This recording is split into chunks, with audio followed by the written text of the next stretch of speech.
Listo.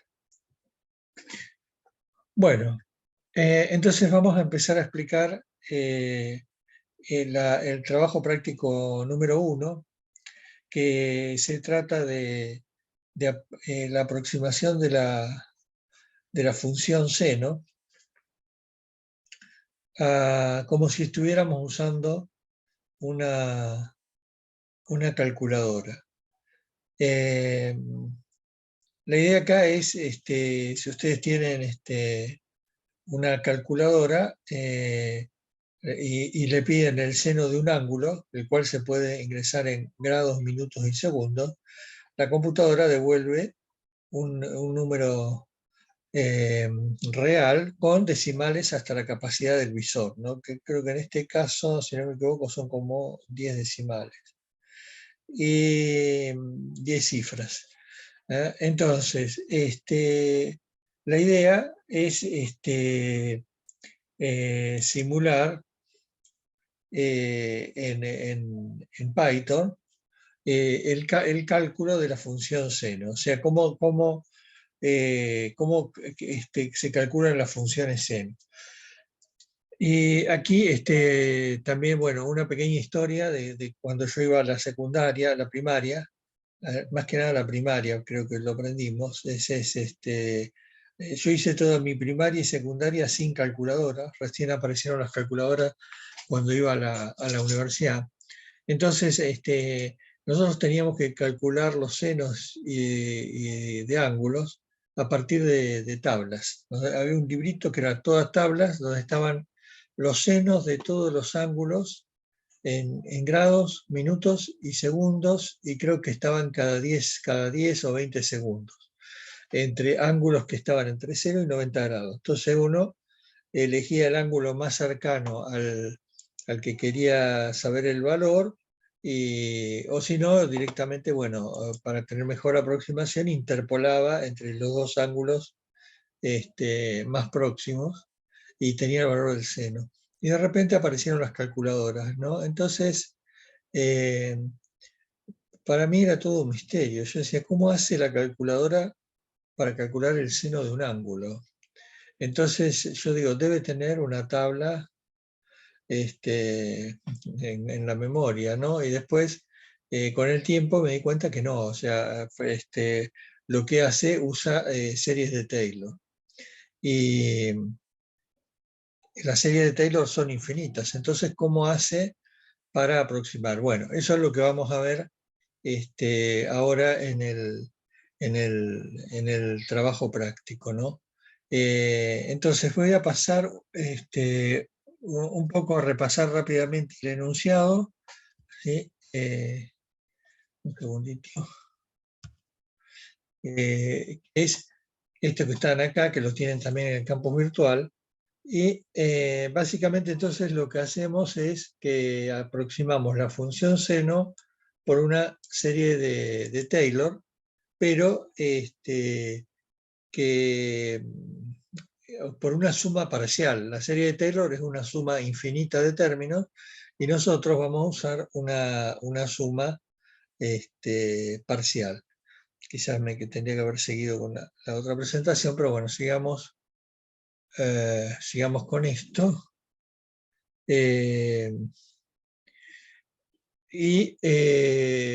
Entonces, al tomar una suma, está grabando, ¿no es cierto, Juan Pablo? Sí. Entonces, al tomar una suma parcial de términos, va a haber un resto de términos. Vamos a verlo acá mejor en la presentación de PowerPoint. Va a haber una cantidad de términos que no se van a tener en cuenta. O sea, si yo utilizo una suma parcial hasta de los n primeros términos, me va a quedar un resto de términos que no van a ser tenidos en cuenta, ¿no? Entonces voy a tener una aproximación. Entonces, ahora sí, sigo con el enunciado para que se entienda. Entonces, ese error, bueno, es lo mismo. Ese resto me va a representar el error de la aproximación, porque es lo que me falta para llegar al valor exacto, ¿no? Entonces, y ese resto se puede demostrar que está acotado, o sea que entre los ángulos que voy a medir van a estar entre 0 y pi sobre 2, entre 0 y pi sobre 2, y entonces en ese intervalo se puede demostrar que el resto es menor o igual que esta cantidad que está acá, que es pi sobre 2 elevado a la 2 a la n sobre dividido 2n factorial. Este es el resto que corresponde a tomar n términos. En realidad no es el resto, es una cota superior del resto, o sea, es un valor que asegura que el resto es menor que eso. Bueno, entonces, voy a tener que calcular, ahora lo vamos a ver, el valor del seno con 6 cifras significativas. Quiere decir que voy a tener que tomar una suficiente cantidad de términos para que el resultado tenga 6 cifras significativas. Como estoy hablando de cifras significativas, tengo que acotar el error relativo, ¿no?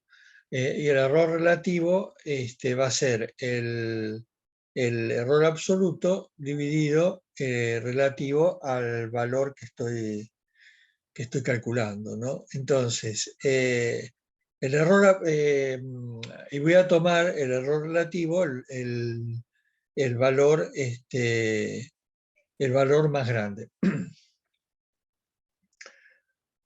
En este caso se puede mostrar que es en pi sobre 2 y el seno en pi sobre 2, que sería el valor de la función donde se produce el mayor error, vale 1. Quiere decir que el error relativo va a ser igual al resto en pi sobre 2, y eso, como por la observación anterior, es menor o igual que pi sobre 2 a la 2n sobre 2n factorial. Entonces, esto es una cota superior del error relativo. Entonces, habíamos visto que había una relación entre el error relativo y las cifras significativas. Ahora lo vemos, ahora paso acá, perdón que alterne tanto, pero ya. Entonces, el resto, habíamos visto que el error relativo si yo quiero tener 6 cifras significativas, tiene que ser menor o igual que 5 por 10 a la menos t, donde t es la cantidad de cifras significativas que quiero. Si quiero 6, el error relativo tiene que ser menor o igual que esta cantidad, 5 ceros y un 5. Esta es una tolerancia que le impongo al resto, o sea, al error relativo. O sea, el error relativo tiene que ser menor que esta cantidad para que pueda asegurar que el valor calculado por esta fórmula truncada, o sea, por la serie parcial, la suma parcial, tiene 6 cifras significativas. Entonces, la pregunta que tengo que contestar es decir, ¿cuántos términos n tengo que considerar para asegurar de que voy a tener 6 cifras significativas?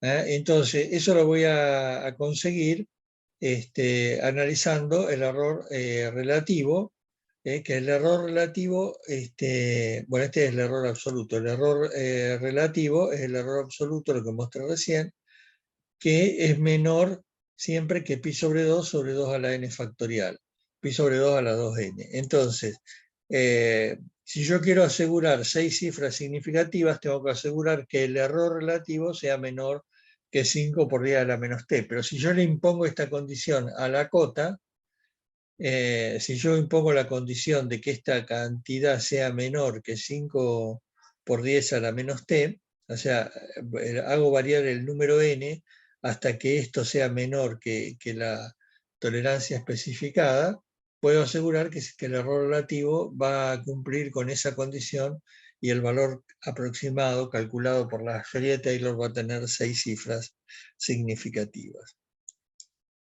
Bueno, entonces una vez que determiné la cantidad de términos, ya es sencillo. Tengo que hacer el cálculo del seno con una sumatoria parcial desde 1 hasta n, donde n fue el valor calculado previamente que me asegura la precisión de 6 cifras significativas, ¿no? Y de esta manera, esta sumatoria es la que me devuelve el valor del seno. Simplemente una observación, esta fórmula, digamos, sirve para valores de x entre 0 y 2pi, ¿no? Otra cuestión importante, el argumento en matemáticas, siempre el argumento de las funciones trigonométricas se expresa siempre en radianes.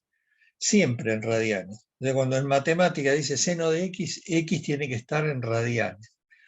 Entonces, cuando la calculadora lo muestra en grado, es una conversión que hace para facilitar al usuario la entrada del valor del ángulo, que a veces está más acostumbrado a verlo en grados que en radianes, obviamente. Entonces, pero internamente lo vuelve a convertir a radianes para usar en los cálculos.